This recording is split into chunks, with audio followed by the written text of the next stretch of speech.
Hello everyone and welcome to Indianapolis for the very last round of this series of Formula Trout. This is season 2 of the Assetto Corsa Indy Championship and we have a championship decider on our hands. Now, as you can see, the qualifying order has been pretty much decided, I believe. There aren't many drivers yet to cross the line to finish their lap times, and it looks as if Jan Dragoon is going to be starting on pole position. Now, that's important because he is second in this championship coming into today. Dragoon, of course, second to Steven Stevenson, who's qualified 5th, and you can see just how close the times are in the standings and the qualifying order here at Indy. Of course, it's a very different style of racing to road course racing. And they've done a bit of over racing in the past in this series. They've done a little bit at Pocono and some other tracks, but even so, a lot of these drivers aren't very used to over racing at all. And it makes it so interesting to see. It makes it so unpredictable, where drivers you wouldn't expect to see coming to the forefront do. In terms of the championship, I believe it's 20 points for a win here, which would mean that it would be almost definitely in the hands of Steven Stevenson. Looks as if, I don't know if there are any other points for fastest lap or most laps led or anything like that, so I'll have to have that confirmed from someone. So if there's anyone watching who knows that kind of thing, please let me know. But anyway. So we have a wait time of about a minute to go, and then we will have the start of the race here. Let's take a look at some of the liveries you're looking out for. Here's Jan Dragoon, the car starting on pole position there. Podium Sim Racing written on the side of the car, and number 82. Jace Merrick will be going from second place, 80 or 64 there. DAC Racing, Virtual Racing, also on the side of the car. Oliver Gibson third, alongside his teammate Keith Willems. So two of the Lioneers cars right up there on the grid. And then, of course, 5th place, our main championship protagonist, the Toto Rosso car of Steven Stevenson. Artur Nieminen and Sami Salem in other Toto Rosso cars also lining up alongside him. Then it'll be Andreas Schilder, Alex Cochran, Maximilian Younger, Paulo Denares, Christoph Berzer, Toby Sanford, Simon Nathaniel, Thomas Marshall, Bertine Lutels, Ben Babington, Nicholas Shepard, Robbie Arthur, Stathis Panayogo. I'll search that up. Sorry, Panagiotopoulos. Okay, sorry. I've never seen his name before, so I didn't exactly know how to read that. But anyway, Timo de Court is P21. P22 is Sandro Davlian. Oh, I've got to search that one up too, just so that I don't butcher it. And then following him, we've got Stephen Heppener, David Ball, Dave Southwood, and James Turner. So 26 cars here. That is a very decently sized grid. I'd also like to say a quick thank you to Thomas Marshall for helping me set up this racing stream. Let me just take my car back to the pits there so it doesn't get in the way, and then we can look at the cars at the front of the order and wait for the start. Now, I believe that we have to go from a standing start here, because I'm not sure the sim does rolling starts, but we'll take a look at that. It's going to be 100 laps. That's 250 miles of Indianapolis, and when the lights go out, we'll be underway. And it is a rolling start. Okay, my apologies. So it looks as if we do have a standard Indy style rolling start. I wasn't sure if this sim could actually do that. I'm very new to this business. This is actually the first oval race that I've ever commentated. But you're not here to learn about me. You're here to watch the racing. So Jan Dragoon, P1, Jace Merritt, P2, Keith Willems, and Oliver Gibson will be lining up on the second row of the grid. And of course, it's Dragoon and Merrick who will dictate the pace as they come out of the final corner and then launch down into turn 1. And of course, with a 100 lap race, you don't want to go for too many silly manoeuvres early on. you can throw this race away so much easier than you can win it. But you've got to remember, there are no cautions, because it's too difficult to set up things like cautions in this style of sim racing. And as a result, we have few opportunities to catch up if you do lose time. So if you drop out of the slipstream with the car ahead of you, that is going to put you in a whole world of hurt. So up towards the start-finish line, Dragoon and Merrick side by side. And it sounds to me as if they're about to put the power down. And it's go at Indy. Jan Dragoon will lead us towards turn 1. Merrick to his outside. Dragoon takes the corner. The camera's a little bit weird there. My apologies about that. Stevenson already up to third, passing both of the DAC cars. If this was the Indy 500, there would be fireworks and flares going off in the background. Merrick and Dragoon side by side into turn 3. Dragoon takes the lead back. Jan Dragoon followed by Merrick and then Williams. Or Willems, rather. Stevenson fourth, so he wasn't able to pass both of the DAC cars in one swoop. Let's take a look further back and see if everyone's cleanly through. Kirsty's camera views. I'm going to have to find a better one. Let's do this one for the start-finish straight. Looking further back, it looks as if Panagiotopoulos is in the pits already, as is James Turner and Timur de Court. So we may have had incidents on the first lap. Merrick and Dragoon side by side once again, and Merrick gets very wide and has to back out of the throttle. Might as well take one of these camera views for the whole race, because the previous camera views are getting very blocked by the grandstands and things like that. Merrick once again taking a look to the outside, but finding himself off the groove. There is a real groove in races like this, and if you find yourself out of that groove, you're in a whole world of hurt. Here's Artu Nieminen in the background. It looked to me as if Salem almost got up into the wall coming out of turn 2. Getting out of that groove just as I said. Now I'm worried about this race. I'm worried that there's going to be what they call the big one. Because if that does happen, if two cars get locked up and then the rest of the field get involved, we could have the field really spreading out. And of course with the absence of cautions, it'll be very difficult for the drivers who are affected by that to get back into the action. Apologies for the strange camera views, but as I said before, the previous camera views were simply not working. Nieminen taking a look to the inside of Andreas Schilder. These two have been rivals in Formula Trout for a long time now. And Nieminen gets the place. Here's Jace Merrick. Once again, slipstreaming Jan Dragoon through turn 1. I'm trying to figure out if there's a way to get a better camera view than that. Onboards, maybe? See if I can sort that out in due time. Let's go on board with Jace Merrick. And look at the speed as he heads down into turn 3. These Indy cars can do 230 miles per hour in a straight line when they have the slipstream.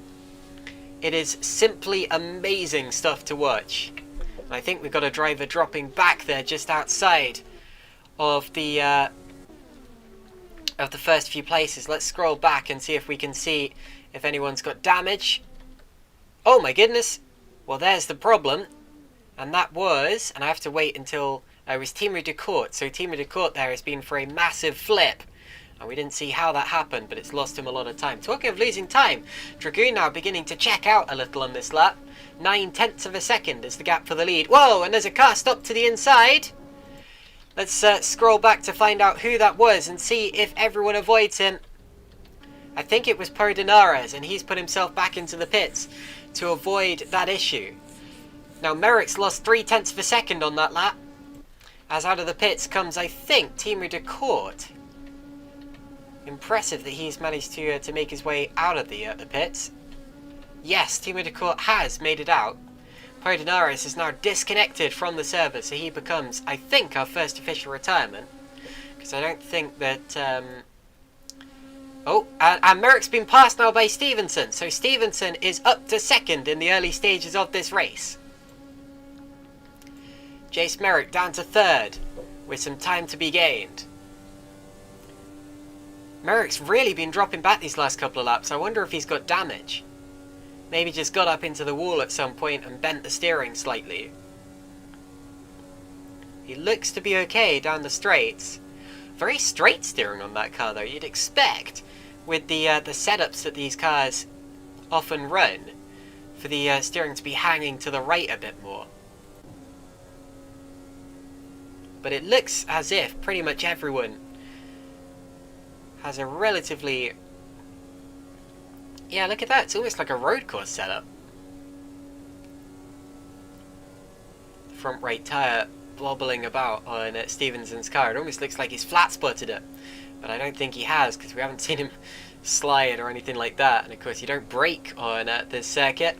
Sometimes you might go for a slight lift if you fly into a corner too fast, but you do not want to brake. There's no time for that. And of course with the downforce of these cars, they can just about do it. Sometimes you put negative wing angle on the setup for these Indy cars, which you'd think would produce lift, but actually with the speed that these cars produce, they still provide quite a lot of downforce, mainly through the underside of the car, which just kind of feels like it's sucking you to the ground. Ground effect very important on these vehicles. Merrick's still not that far behind Stevenson. P2 and P3. I will find a compromise for these camera angles at some point. But just a shame that the trackside cameras are so bad for this one. Even if I click the same button a couple of times, we still don't really get much better cameras. Because now we go straight behind the grandstand again. At least you see all of the pixelated characters there watching the race with enjoyment. Back to Jace Merrick. Not far ahead of Alex Cochrane either. Sanford and Willems slipstreaming each other around. And Willems leaving the door wide open there. Bit of a dangerous place to do it. Getting out of the groove in the process and getting out of the groove again now. One of the things I love about over racing is that the car feels so different at every corner, and Willems would have been suddenly shocked to find how little grip he actually had behind Sanford there. And sometimes it's just the tyres shifting that cause the car to change all the time. Now one thing to consider here is that this will not be a flat out race, because you will have to make a pit stop. The fuel tanks are only enough for about 40 laps here, and the tyres can only last about the same amount. So you're going to have to pit roughly once every 40 laps. And that of course provides... Oh, and Simon Nathaniel's in the wall. It looks to me as if he's got out of the groove and just flat pancaked it against the barriers on the outside. Now can he get it back to the pits? Both of his wheels are steering outwards, and he'd probably do well to escape now, because he's going to have to crawl across the track, and there's going to be cars coming through. And he's going to park it, but he's right in the firing line out of turn 4, and now he does get it off the line. Gibson's given the place back to Willems there. Look at Niemanen all over his tail into turn 2 there. And that's put Niemanen back. That's turn 4 rather, I think. Yep, Shilden out. And Niemanen gets very much offline. Oh, he was lucky not to tap the wall. Very lucky not to tap the wall. He's going below the white line there, touching the grass through turn 2. Pretty much every time he comes through there. It's pretty awesome to see. He's treating it a lot like a road course. And now Dragoon's in the wall. Dragoon's flat pancaked the wall on the outside. Oh, please don't get collected. It looks to me as if he's going to be okay. But Dragoon, from the lead of the race, has pancaked the wall. And he's pitting And that could be his championship hopes over. And who's that getting it all wrong? Just ahead of him there was a lap car, I think. Now Bertine Luttel stops on the exit of turn 4. And there's another car behind him. Don't know if there's been contact there. The leaders are side by side. Stevenson there being passed by Merrick. So Merrick takes the lead back again. Stevenson, Merrick and Dragoon are the 3 drivers who have led laps in this race so far. But I don't think that Dragoon is going to be leading anymore. And I think that pretty much seals the championship in the direction of Steven Stevenson. And he very much deserves it too. He's got 3 wins to his name already. And he's been on the podium at every single round except for round 2. And of course round 1 that he missed. Willems! Oh, Willems spins! I just saw him dropping down the order. And now we see him facing backwards. It's all gone wrong for Keith Willems as he returns to the track. Let's keep an eye on that to see if he does it cleanly. He's going to use the pit exit, and very wisely so. Power down slowly. Your tyres are going to be absolutely baking. Side by side for the lead once again. Stevenson decides that he wants to lead it for a bit. Sometimes in Indy it is a very conscious decision. You know, do I want to lead this lap or do I want to just hang back for a bit? Because overtaking here is the easy part.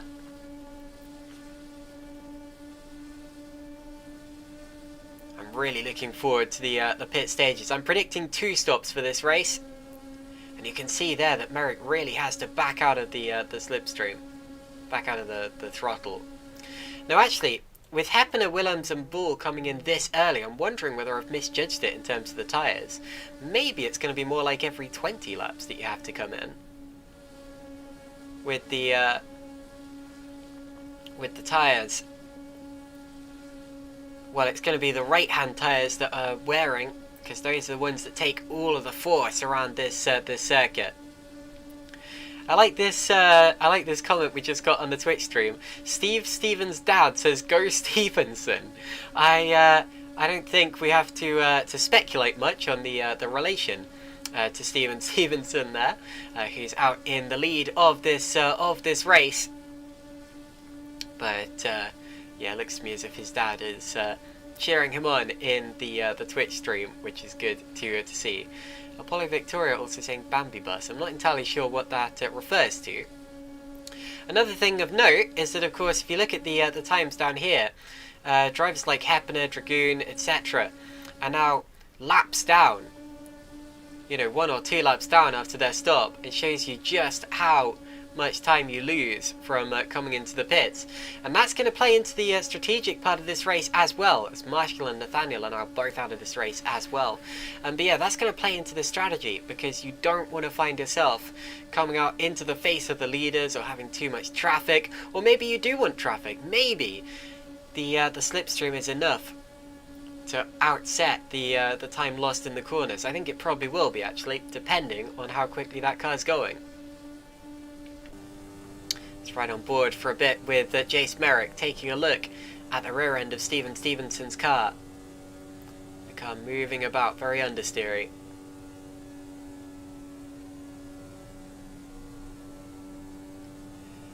One of the best and also worst races of my entire career was actually the first oval race that I did. I led it for about 40 minutes, just out in front, in the middle of nowhere, and then suddenly I just lost concentration and had an accident. And it's so easy to do, because if you're doing the same thing for lap after lap 100 times, you know, that's 400 corners in total, and they're all in the same direction and they're all exactly the same angle. And yes, the 4 corners feel very different, as now we're getting some laggy issues here. I'm gonna have to close the I think I'll close the YouTube and Twitch. Oh, Niemanen's in the wall now. Niemanen facing backwards and in the pits, and had to escape back, and he's out of the race. So Artie Niemanen there, one of the top drivers that I've ever seen in Assetto Corsa racing, retires early from this race. We're just over a fifth of the way in. Now Alex Cochran has caught up the top 2. Cochran in a relatively similarly Nah, it's not similarly liveried to Merrick at all, is it? I'm just getting my cards in a twist. Look at this. You can see the two cars he's chasing up ahead, and then a back marker. One of the cars that's come out of the pit lane, no doubt, because you rarely catch traffic this quickly. Now, does Merrick want to lead? He's so close to the back of Stevenson into turn 3 there. That can't be helping him. All sorts of out of shape through the short chute. Bertine Lutel's now out of the race. We saw him in trouble earlier on. And I think Merrick's going to lead this next lap. Look at this, down into turn 1. He's not quite close enough, is he?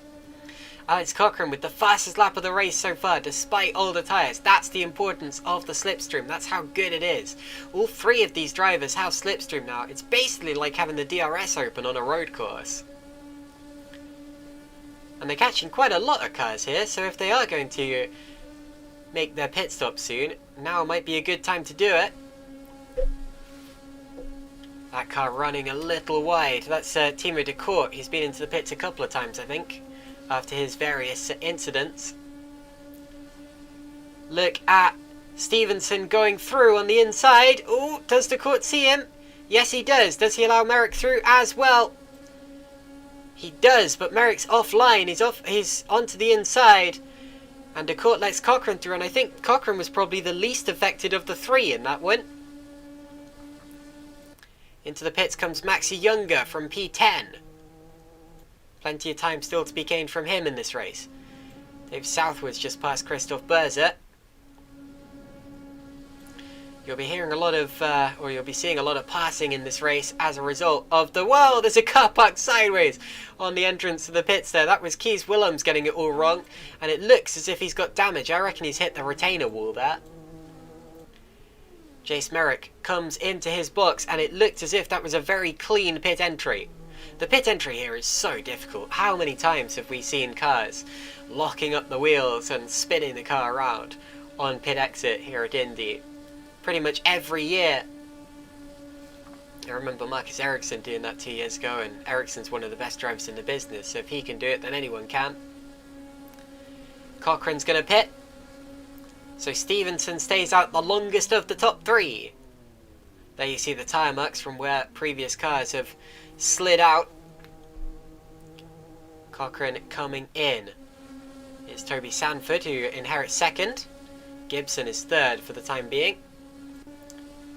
There goes Sammy Salem. Now where is Cochrane going to come out in relation to his rivals? Well, Merrick is in traffic here. Oh, and contact ahead! Oh, big hit!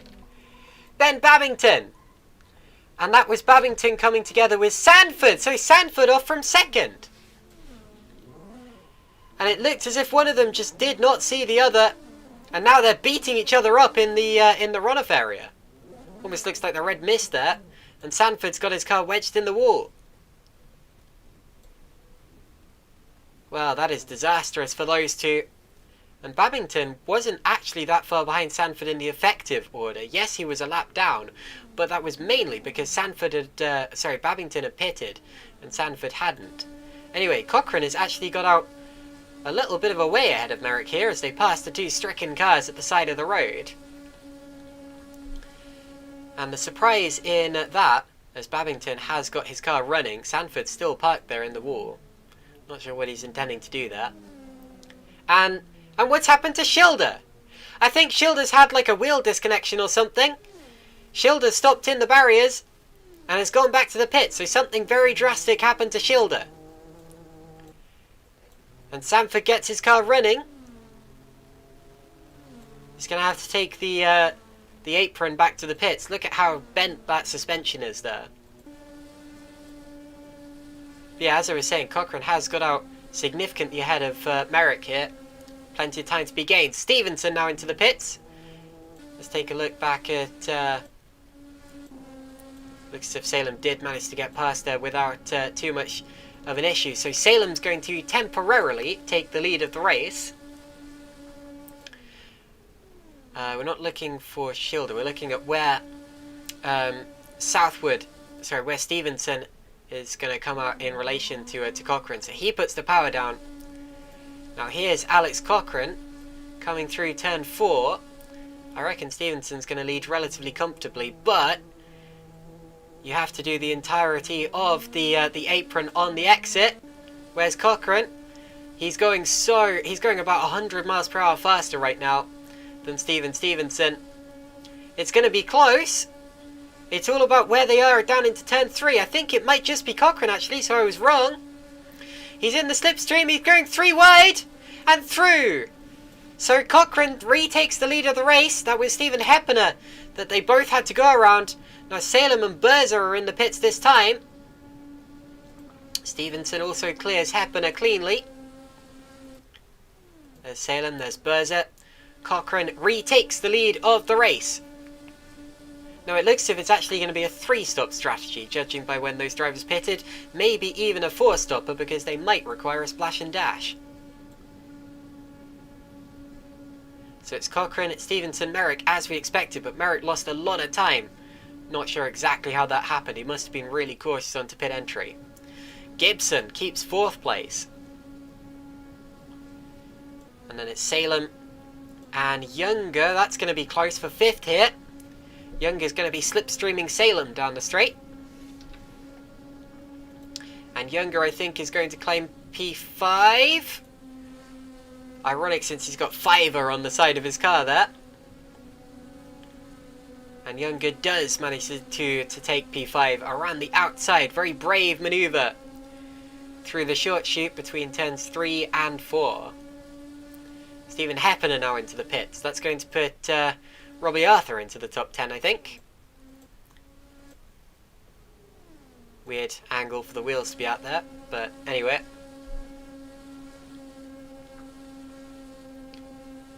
Stevenson, 0.8 of a second behind Cochrane. Lost out. But plenty more opportunities for things like that to happen.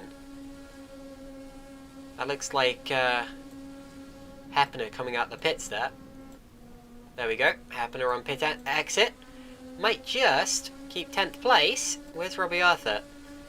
Yeah, Heppener with a decent stint there, actually. Through the pit window. Didn't lose too much time at all.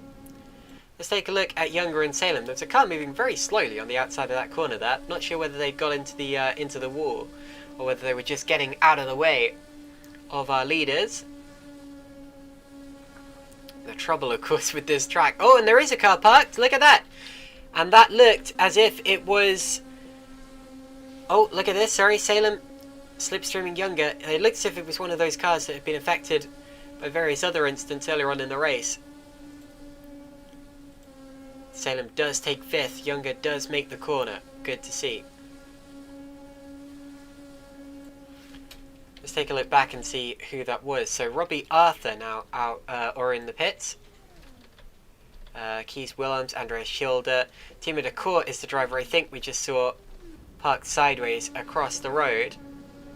Of course, it's hard to tell who's actually out of the race and who is still in. I think at the halfway point in the race I'll have a proper check at that to keep you up to date on the full order of this race. Who are we watching? Oh yes, Salem and Younger. Looks as if Salem getting away a bit, with Younger being affected by his turbulent air. You really do have a love-hate relationship with every other car on this track when you're racing at Indy. You love their slipstream, and then you get to the corner and suddenly, like this, look at this, Younger is going to lose so much time. Whoa, who's that on the inside? Ben Babington again. So Babington, who crashed with one of the leaders earlier on, is now going very slowly down the side of the road. Shame for him there. Steve Heppener back into the pits. That's very early. Did he speed in the pit lane or something? Maybe pick up a stop-go? I think that is something that can happen here. Into turn 1. There I think you saw Heppener leaving the pit lane. He is now 4 laps down, which sounds like a lot actually, but I think that's probably... I mean, if you consider that this lap takes about maybe 40 something seconds. That's about the equivalent of 2 laps on a regular race circuit, which is still quite a lot.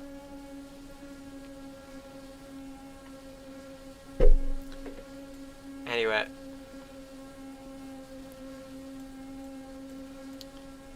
on to another lap of the race. We're approaching, as Ben Babington is now out of this race, and we'll drop back through the order, if there are even any cars remaining behind him in the order to pass him. But we'll see.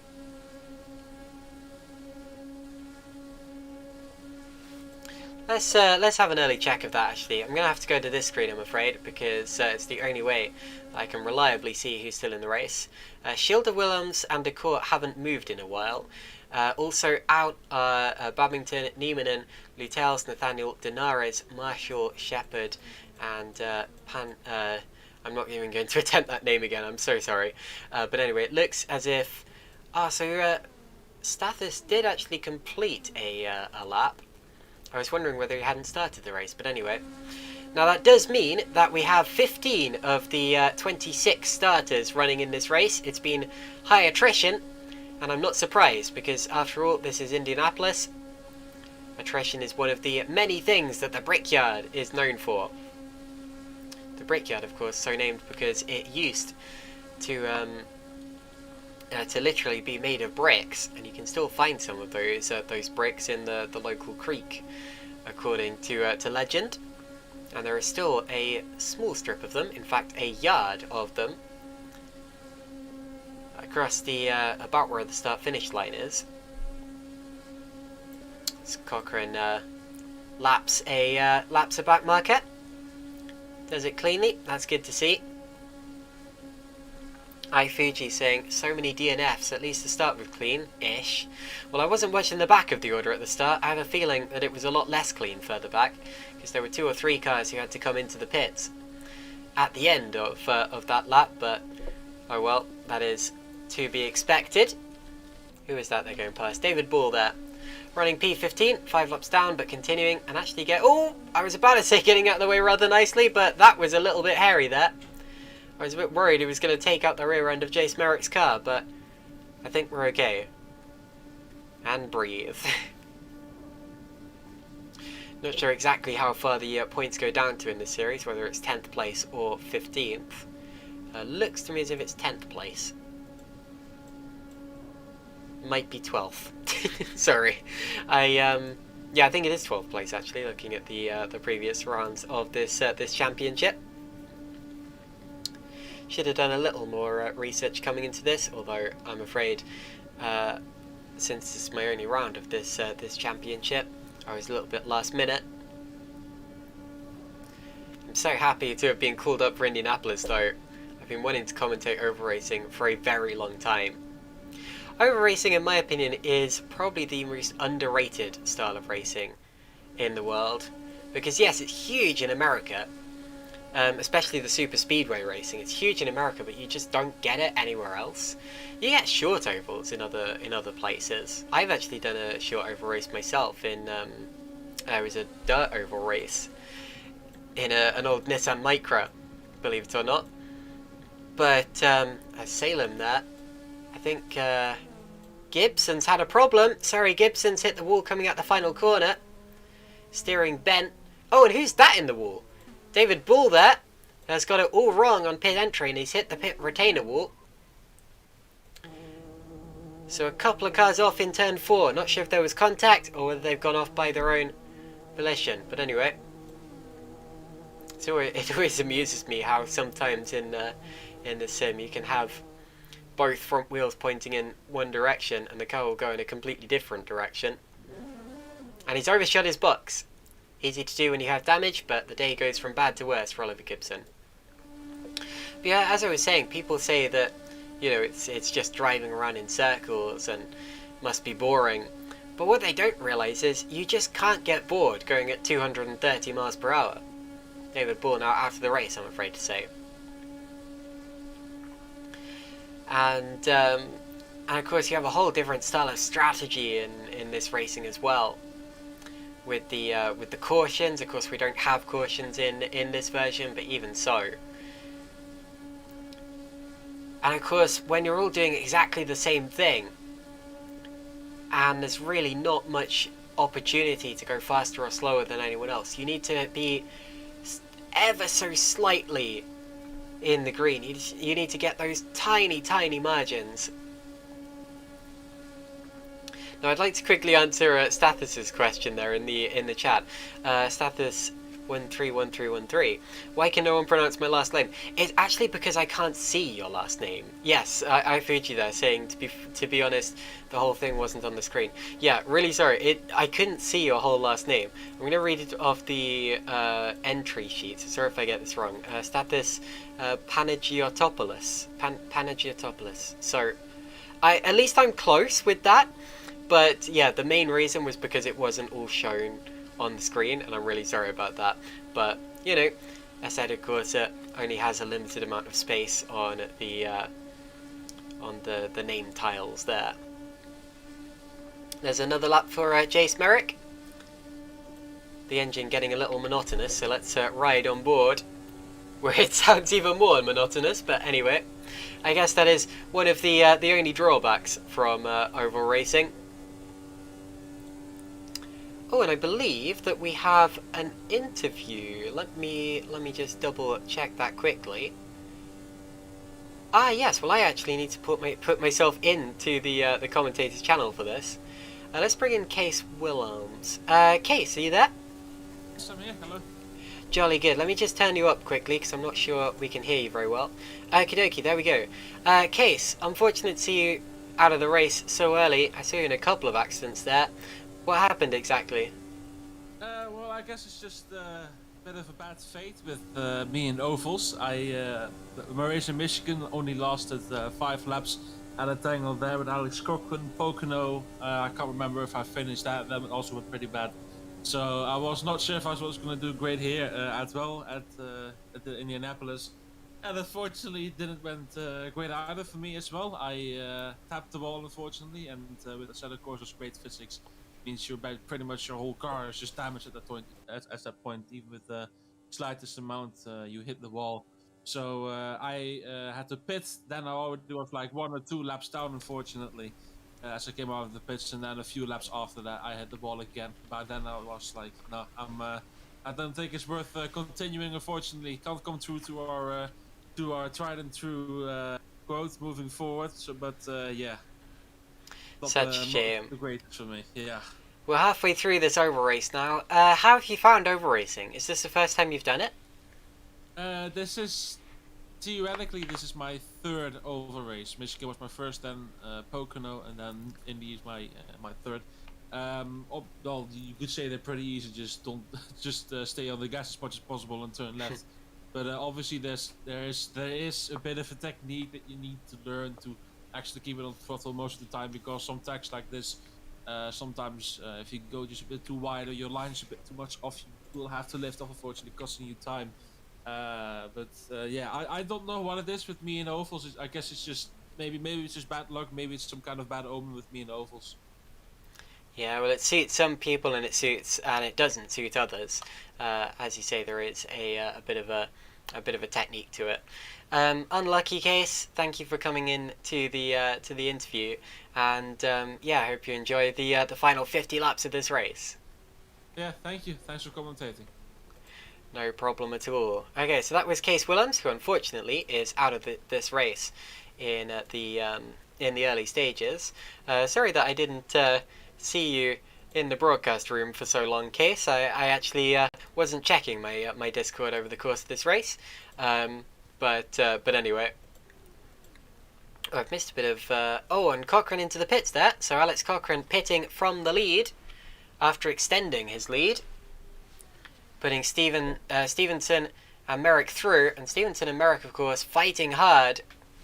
They've been so close these last few laps. I missed a bit of Twitch chatter.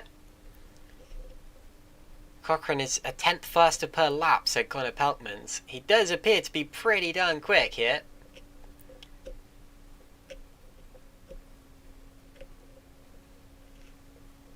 Rightio. So, into the pits comes Chase Merrick. Not locking up his tyres there. I think he's okay. And this is about the right point in the race to make your second stop. I think these guys should be just about okay and should just about get away without having to do an extra splash and dash at the end. So it looks to me as if it is going to be a relatively straightforward 3-stop race, at least for the leaders, at least for the drivers, without significant damage. I really wish there were better cameras in this. I really have to stick with these because otherwise the camera just disappears behind the grandstands. I know I've been ranting about that for the majority of this race, but it really is annoying.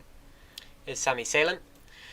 Now Cochrane is going around the outside of Merrick and is going to retake him relatively straightforwardly.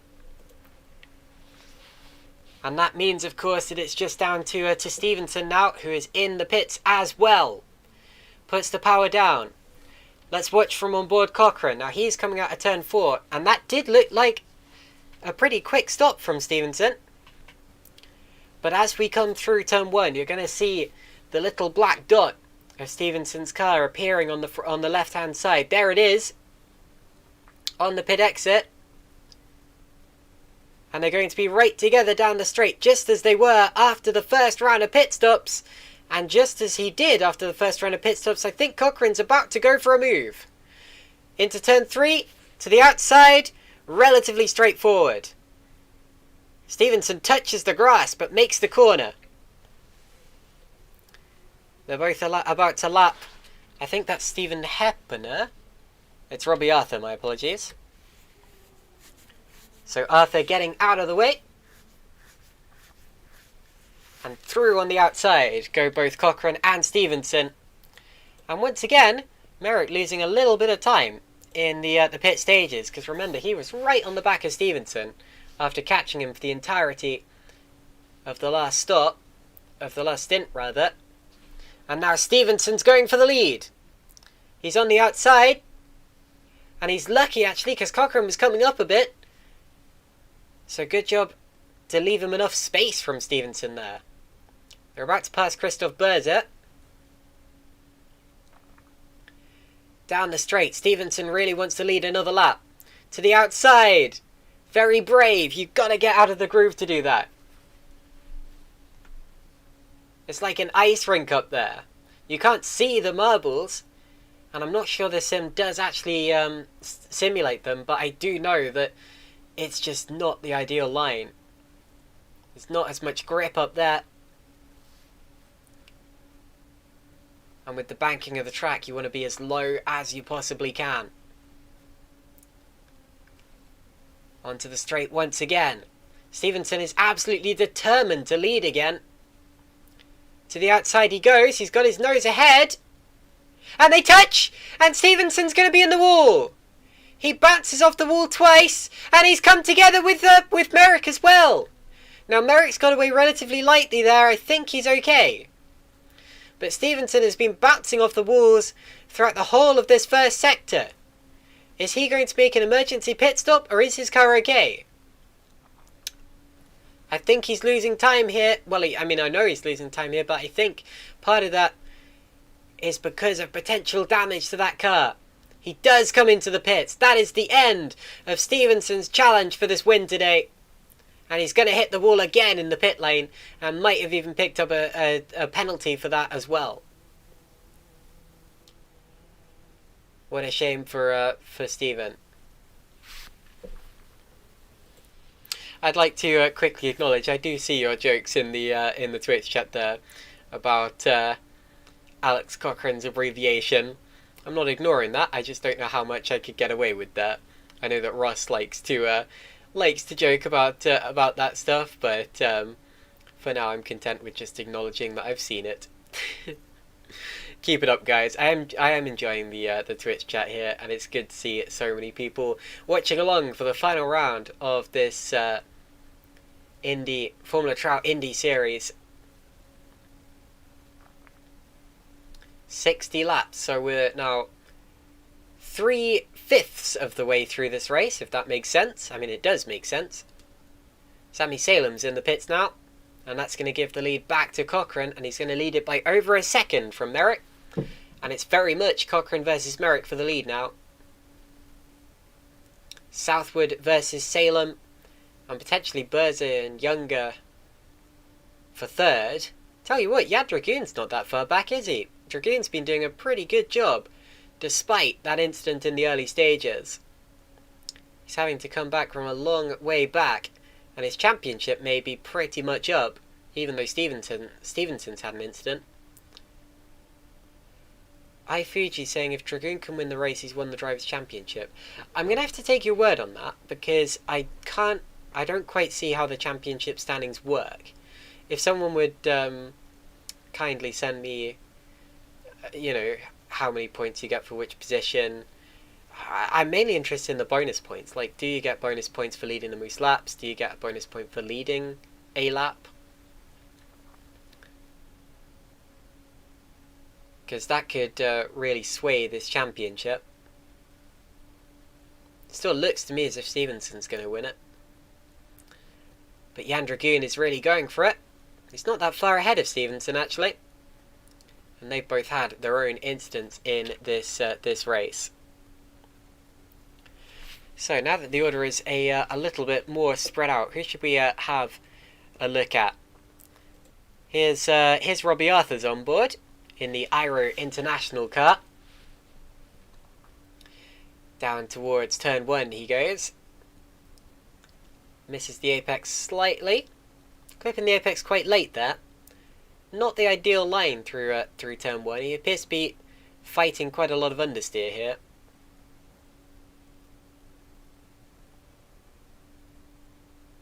Four laps down, but still stands a very good chance for top 10. Considering just how attrition-packed and difficult Indy actually is. And he's coming into the pits here, isn't he? And Salem's off! And as he hits Stevenson! Whoa! I think the teammates have come together. Stevenson and Salem both went off at the same time. There's another car there. It's Heppener. And Davli Anidzi also went off. So we've had carnage there. Stevenson in the pits, and that could swing the championship wide open, depending on how far back Stevenson drops. Okay, iFuji. Whoa, as Salem comes back onto the track, into the wall again. He's struggling to get that car back. Schilder's out, so Schilder was also involved somehow. Wait, no, sorry, Schilder was out ages ago. He's just only now disconnected. My apologies. Heppen is still bouncing along the wall. Sandford in. I think he was unrelated. I think he stayed out of trouble there.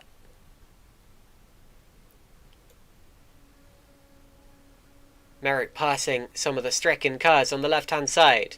Okay, so as I was saying, iFuji saying 20 points for the win, a point for leading a lap, point for the most laps led, point for pole. So that means...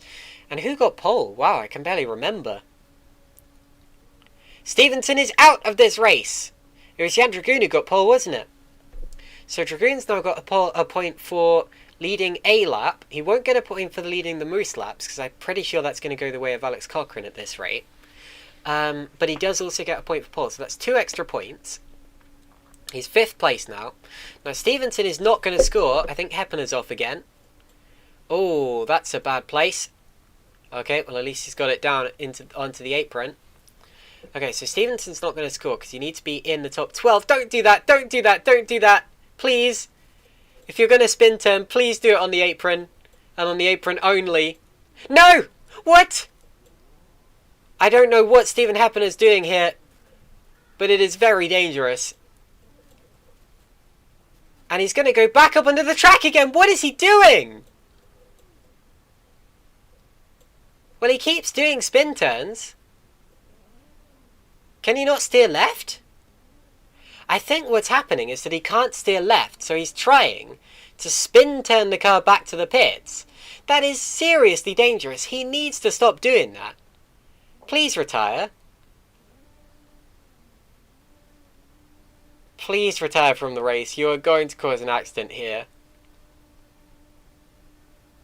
And now, for some reason, it sounds almost like he's got a transmission issue or something. Do I dare look away from this? Okay, let's take a look back to the leaders for now. Jace Merrick catching Cochrane. And now Stephen Hepner retires. I don't mean to be rude, but thank goodness, because that was seriously dangerous. It's a good job it's only sim racing, but I was so worried that we were going to have a leader taken out there. Goodness me. But yeah, this is so interesting from Merrick, because he's gaining and gaining, and has done in pretty much all of his stints, but he's dropped back in the pits for some reason. Okay, let's work out the points, shall we? So Jan Dragoon, he's 5th place currently, and I'm not entirely sure how much 5th is actually worth. I think it's worth 8 points. Could be worth 9. It's 8. Yes. 2016. 14, 10, 8. No, 12. So it is worth 10. Sorry, it's worth 10 points. Okay, so 10 points plus 2. Obviously, that's 12. He's at a 19-point deficit, meaning he needs to gain 7 more points. And to gain 7 more points from where he is, he would need to win. Or lead the most laps, but I don't think he could do that now, because I think he's lost too many laps to do that. So I think Jan Dragoon needs to win this race. If my quick mental arithmetic is correct. Ah, but actually, Stephen Hepner, remember, has an extra point for leading a lap. That still doesn't affect things. I'm pretty sure that still means that Dragoon would need to win this race. Connor Peltman's asking, how did he get points? Yeah, well, so Stevenson, so long as Davlianidze goes through here, that means, and by goes through I mean passes the point where Stevenson retired. And there he does. Right, that means that Stevenson does not get points from the finishing result, but he does still get a point for leading a lap. Oh, as Davlianidze goes into the wall again and breaks the steering, and that might be race over there for Davlianidze. The leaders go through on the left-hand side. Oh, Scott Dixon flashbacks. Whoa, good avoidance from the car behind him there. Davlianidze will now get it back to the pit slowly. And Hepner will be kicking himself. Why did that happen so late? Look how close Merrick is to Cochrane here. This is close. Right.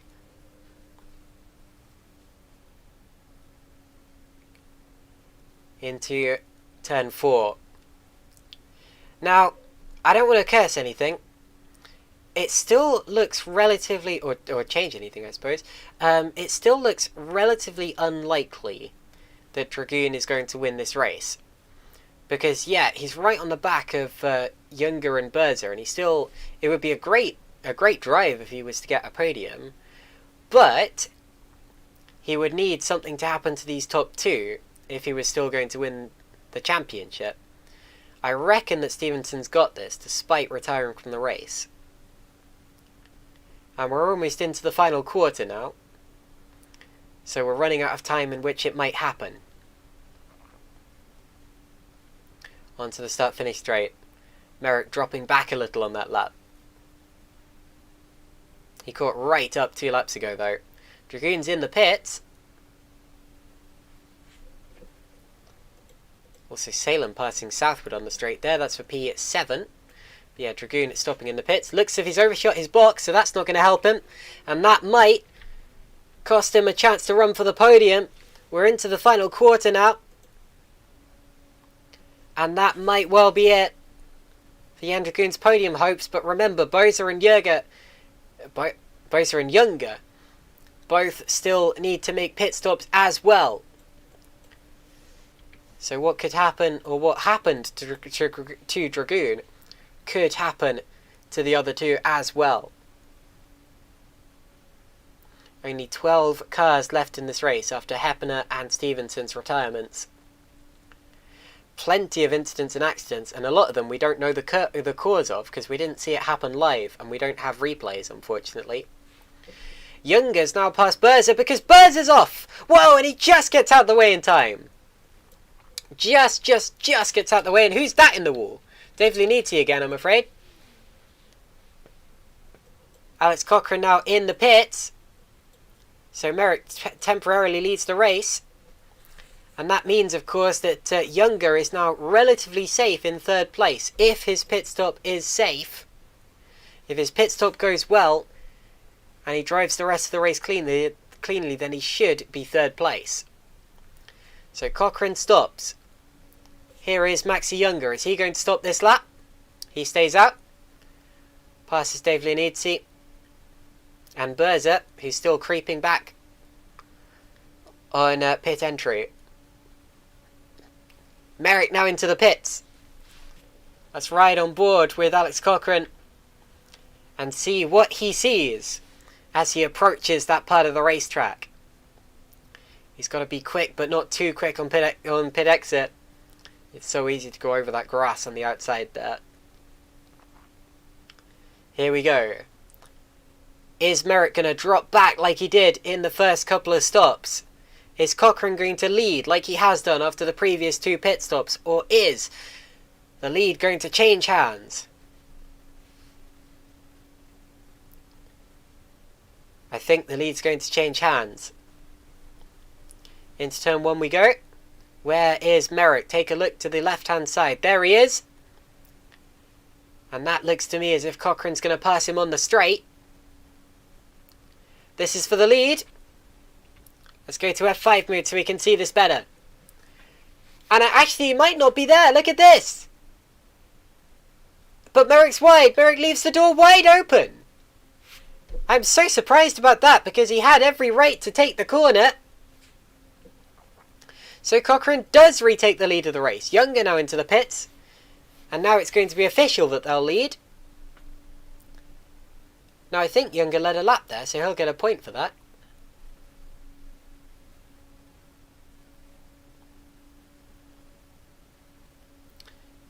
Wow. So let's keep watching Merrick. Can he slingshot his way back past Cochrane? It still would have been pretty difficult for Merrick to have held off Cochrane, even if he'd taken the corner, but for the lead of the race. Whoa, he's touched it! Merrick touches the wall, loses some time. I think his front right suspension's a little bit bent from what I saw. He might just have got away with it. Can't afford to do that too many times. We have 20 laps to go. We've got 1/5 of the race remaining. It's amazing to think that we're going to have done 250 miles in just over an hour. That is quite a statistic, actually, and just shows you how fast these cars actually are. Stath is there asking, how did he not turn into a Beyblade? I'm not entirely sure, because often when cars do go bouncing off the wall like that, it's very difficult to keep them from spinning like a top or a Beyblade, as Stath is there. Points out. Merrick gaining. We've got a back marker on the right hand side. He's seen that there's two coming through at the same time, and Merrick gets caught out in the corner. Just 4 cars on the lead lap in this late stage now. Merrick a little bit twitchy out of that final turn. Probably the first time we've seen a car getting properly loose in this race. Most of the time they've been pushing, understeering.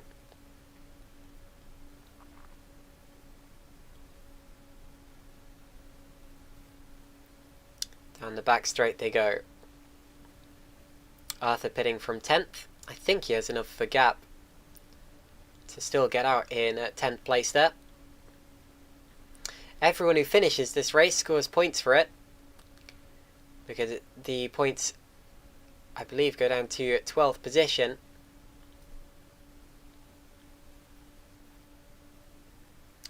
Haifuji pointing out Jan is lapping about 4/10 faster than Maxi Younger right now. He says he doesn't know if that will be enough. I don't think it will be, but there is quite a fair bit. There is a fair deal of traffic on this course. I still think this is anyone's game, really, for the top two.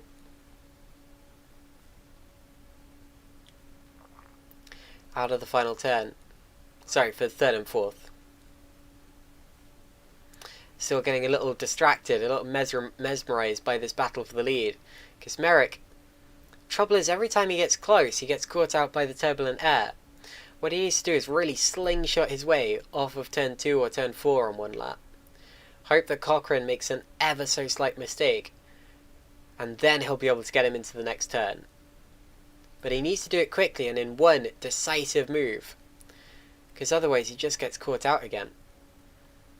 And Merrick's car may be the only loose car on the track right now. It does appear to be more loose than tight, than pushing. And you're right, actually, Dragoon is taking quite a bit of time out of Younger every lap. With 15 laps remaining, he really is going to need some more heavy traffic or an accident or something along those lines. Turn 3. Traffic up and coming for Cochrane and Merrick. Along the start-finish straight they go.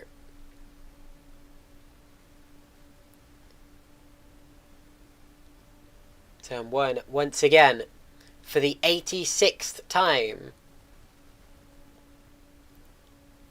It's a rather repetitive race, of course, Indianapolis. Doesn't make it boring by any means. Although it can make it difficult to keep your concentration. That's why you see so many drivers just dropping it all by themselves. Imagine doing anything 4,000 times in a row and getting it right every single time. You're just not going to be able to, and that is the beauty of Indianapolis. And you've got to hope that when you do get it wrong, you don't get it badly wrong. Stath is going, Jan, Jan, Jan, Super Jan. We all know what that is a reference to.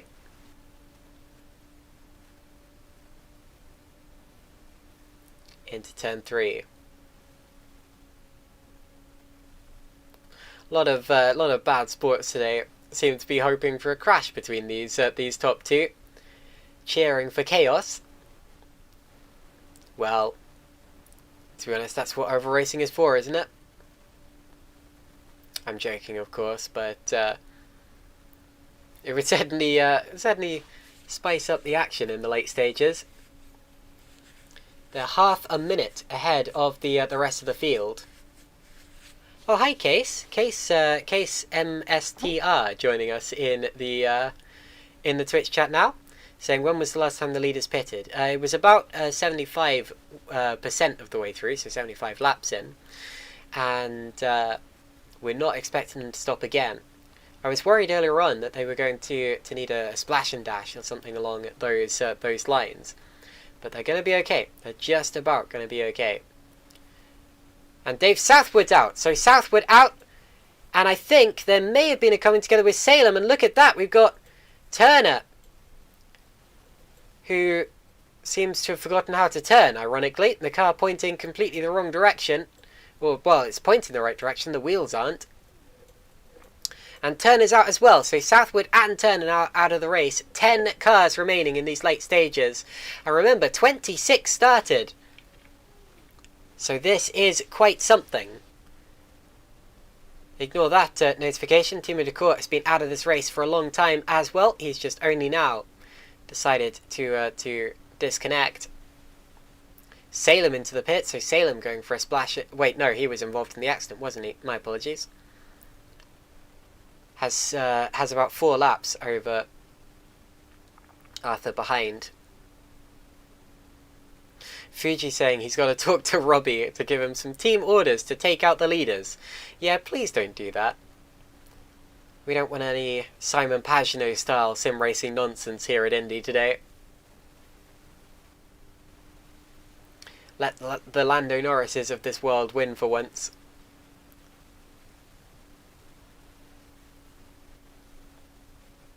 Connor Peltman's saying, yeah, Simon Pagenaud style. I'm pretty sure I said that before. I'm not sure if that came through in time, because there's a slight delay, of course, between the live stream and the Twitch chat, but oh well. We're into the last 10 laps of the race now. It's Cochrane leading from Merrick, Younger, Dragoon, Gibson, Berza, Sanford, Salem. And then I'm not sure about the rest of the order actually, because it really does depend on how many laps the drivers. Because there are some drivers who are technically behind some of the retirees, and it all depends on how many laps they can actually do in the remaining time. I think Arthur and what's his name again? My apologies. Davlianidze. Well, Arthur may have retired. He's got heavy damage there. Look at that. Davlianidze is returning to the race. Two of the Iro cars. Apologies to only seemingly watch the leaders at this point in the race, but I hope you can understand why, with Cochrane and Merrick having to navigate traffic in the final 10 laps of this race, separated by half a second for the win and the final victory of the season. Here we go, down the start-finish straight once again. What's the gap this time? It's going to be about 5.5 tenths of a second. The last lap time's pretty much identical. Sanford's just been into the pits as well, so a splash and dash for that car. And there he is, actually. Actually, I don't think that is Sanford, is it? Ooh. Well, whoever it was, luckily they saw Merrick coming through. That's Robbie Arthur. I was almost wondering whether that team orders thing had actually been given that, but anyway. It's now only there's now less than a second between Younger and Dragoon as well. Got a real fight on there for third place. So while the lead battle's going on, no position on the podium is set yet. Look at this, 5 laps to go.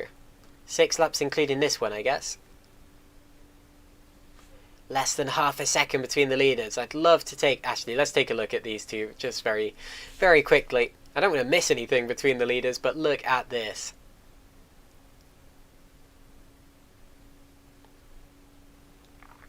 Looks as if Southwood might actually hang on to a top 10 despite having DNF'd there. Oh, and the leaders are side by side. Look at this, down into turn 1. Oh, and Merrick had to back out of it. Partly because of that backmucker there. I think he just got snookered a little bit. Oh, I wish we had replays. That's exactly why I didn't want to cut away. I wish I could watch 2 battles at once. I wish we had an insert or something like that. But unfortunately we don't. 5 laps including this one. That was close into turn 1 that last time around. It's going to cause Merrick to drop back a little on this lap. He's going to have to regroup and do it again. Yeah, lost almost 3 tenths there. Do it again. That's not his last chance. By any stretch of the imagination. Down the back straight they go. Time being gained hand over fist with the slipstream.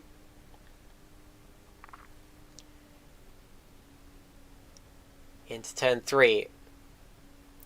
You can hear him riding that rev limiter there. The cars do tend to ride the rev limiter for the majority of the race, actually. You do actually have a 6th gear. No one seems to use it. But you do have a 6th gear that you can use if the engine is getting really over-revved.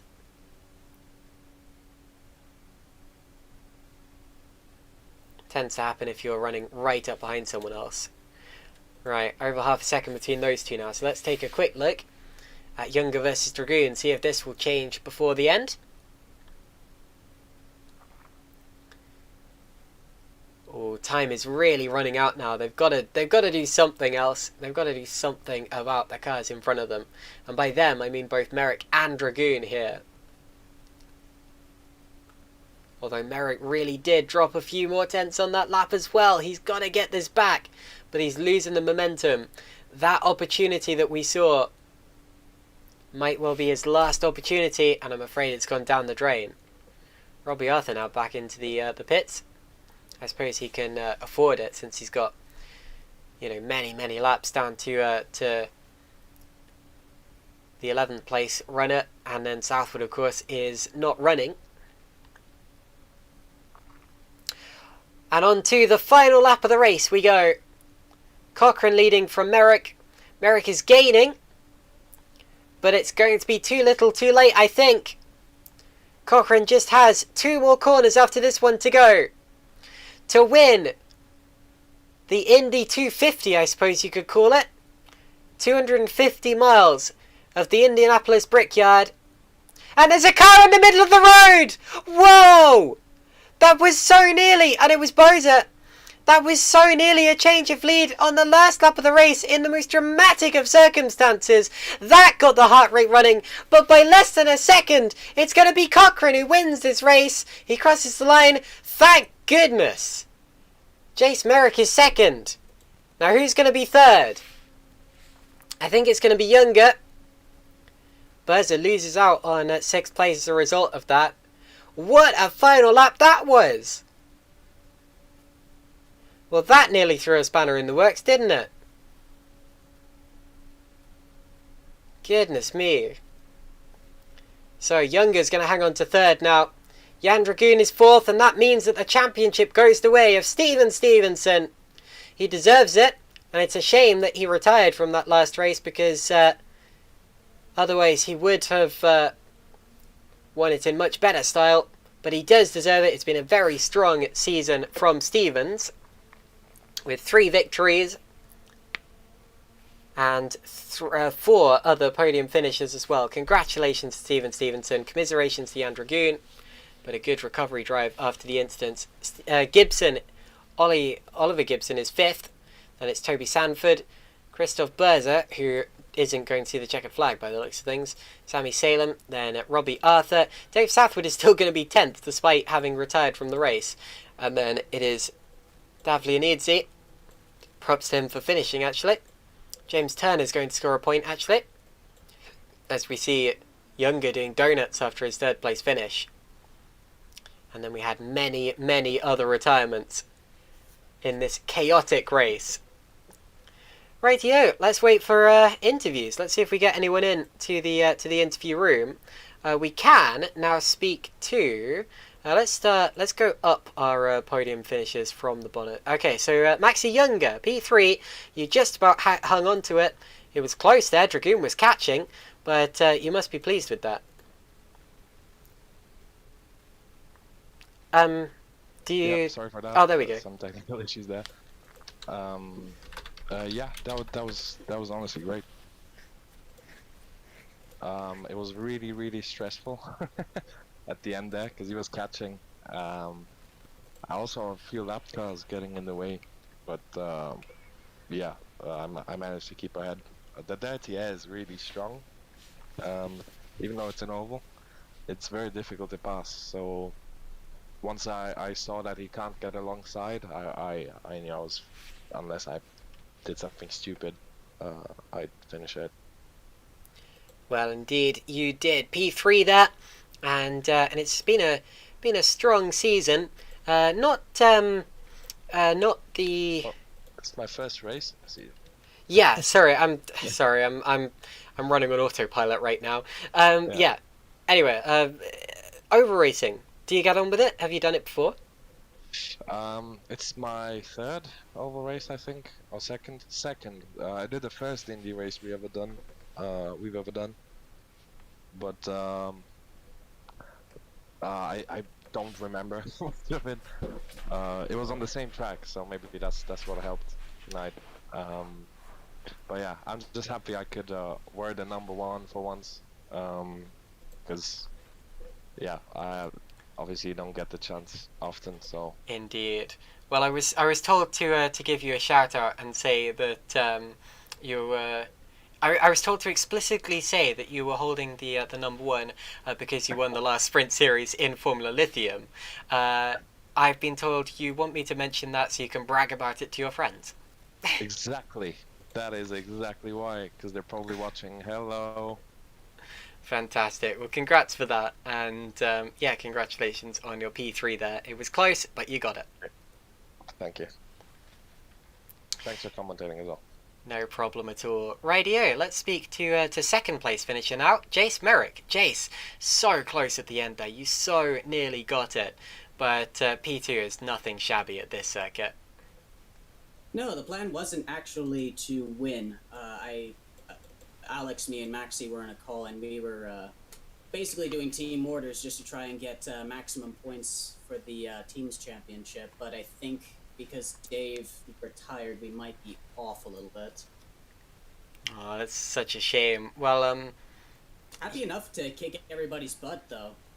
yes, indeed, you were very, very quick here. I noticed you were dropping back a bit in the pit stops, but then catching up throughout the stints. Was there a particular reason for that? No, there was no particular reason for that. Me, Alex, and Maxi were on relatively similar strategies. So it was really Steven Stevenson that you were aiming to beat there. What was your feeling when he crashed off the wall? Well, unlucky, but I had no reason. It seemed like he came down into me, but I'll have to look back on it. Either way, it was unlucky for him, and I did not want to beat him like that.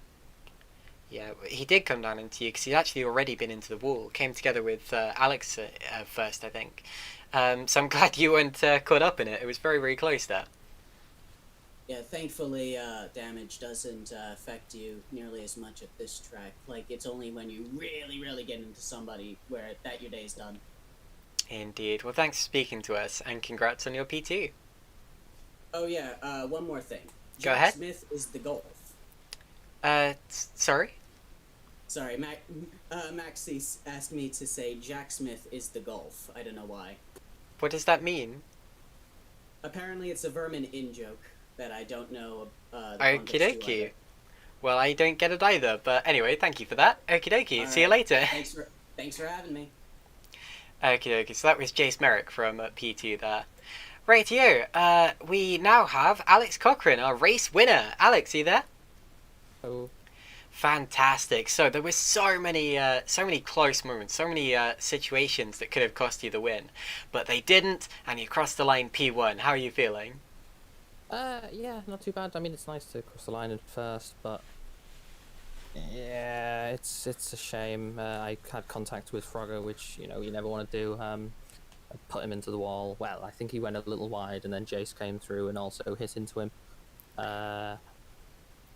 Yeah, it's not what I want to do. I mean, obviously, I like finishing across the line in first. I was really happy with the car. The setup felt great. I know Maxi and Jace also had the same car and did a good job with it. But yeah, just a little down because obviously a mistake, which was my fault. So. Okay, well, I'll have to watch it back. I mean, I thought it was very much a racing incident at the time. It's just difficult to go side by side at a circuit like this. Why do you feel it was your fault? I mean, I don't know. Obviously, I haven't seen it. All I'm in the car. I turn in, I feel a bump, and then that's it. It's literally like a second. I think I drifted out wide. Honestly, I think I might have touched the grass, drifted out wide. I don't know. I need to check, but I was the car on the inside, so. Maybe, but anyway, it was a close one, and I mean, you still had a lot of pace. You still did a great job to win that. That final lap was a bit tense, wasn't it? My goodness. Yeah, there's a car from the inside of turn 4. Yeah. A little scary. Thankfully, the car was pointy enough that it managed to avoid him. Yeah, the because the setup we were running before back at Pocono was so understeer. We went completely the wrong direction with the setup. Yeah, we managed to flip that round for this race. The car was so pointy, so agile. It just did exactly what you wanted it to do. So yeah, it was very, very fun to drive. A bit scary, but yeah, not too bad. Well, it worked for you, so congratulations, and thank you for the interview. Thanks for streaming, it's appreciated. No problem. Okay, last but very much not least, we couldn't see him on the podium at the end, but we are going to see him in Victory Circle for a very different reason. Steven Stevenson, by my calculations, wins the championship. Frogger, are you there? Hello, can you hear me? I can indeed. So a disappointing way to end the championship, but I don't think it matters in the long run because you're still going to be scored as P1. Yeah, I mean, I won the championship, but I mean, it's just unfortunate that I got crashed out because I think I could have really won the race. Well, you were certainly fighting for it. Yeah, wheel to wheel with the leader. How do you think it went down, and what do you think caused that? I mean, it was a pretty opportunistic overtake around the outside, but I mean, I gave him space and they went too deep and touched the grass, so he bounced back into me. Bit of a shame. I mean, it was a great race up until that point. Plenty of overcuts and undercuts and things like that. And it seems to me that the overcut was slightly more effective in the race, but it was very difficult to tell because you always ended up slipstreaming someone down into turn 3. Strategy here is a beast, isn't it? Yeah, the strategy was it was all over the place. So I was leading, and then I think Alex undercut me, and then he overcut me at some point, and it was really fun. But it was good overall. I think it was good entertainment. In terms of the series as a whole, of course, you wouldn't have won the championship if you weren't so good over a variety of different circuits. What do you think was the key to your success this year? I guess just consistency, because I think I finished on the podium all but 2 times. And that was this race and the first race. Indeed. Well, you missed the first race entirely, but I mean, the first race I did was the second race. Indeed, yeah. Anyway, congratulations on your championship, and thank you very much for talking to me. Thank you for streaming. No problem. Okay, so that was Frogger, aka Steven Stevenson, who wins the championship here today. Apologies to anyone else who's waiting in the interview room. I am very tired right now. I've been awake, for something like 15 or 16 hours, so I'm going to finish this broadcast and then go straight to bed. But thank you all very much for watching, and I hope you all enjoyed it as much as I did. From me and Formula Trout here today, it is congratulations to Frogger, and good night.